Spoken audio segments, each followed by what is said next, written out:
யாரெல்லாம் புதிய கட்சி தொடங்கினார்களோ அவெல்லாம் நம்முடைய தலைவர்களை போட்டுத்தான் தொடங்க முடியும்.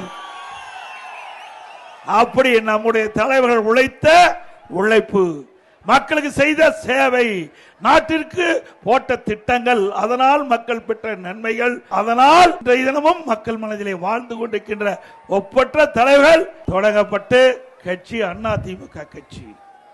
சில பேர் பேசுகிறார்கள், இன்றைக்கு அனைத்து இந்திய அண்ணா திராவிட முன்னேற்ற கழகம் இப்பொழுது யார் கையில் இருக்கிறது என்று கேட்கின்றார்கள். பாவம், அறியாமையின் காரணமாக பேசுவதாக நான் பார்க்கின்றேன். இது கூட தெரியாமல் ஒரு கட்சிக்கு தலைவராக இருக்கின்ற சொன்னால் அவரை நம்பி எப்படி தொண்டர்கள் இருப்பார்கள்? சிந்திச்சு பாருங்க. இவ்வளவு பேர் இருக்கிறீங்க, இவ்வளவு பேரோ அண்ணா திமுக தொண்டர்கள், நிர்வாகிகள், அனுதாபிகள். ஆகவே என்ன நடக்குது என்று தெரியாமல் சில பேர் சில கருத்துக்களை தன் இஷ்டம் போல் பேசி வருகிறார்கள். ஆனா அண்ணா திமுக அப்படி இல்ல. நம்முடைய தலைவர்கள் தோற்றுவித்த கட்சி.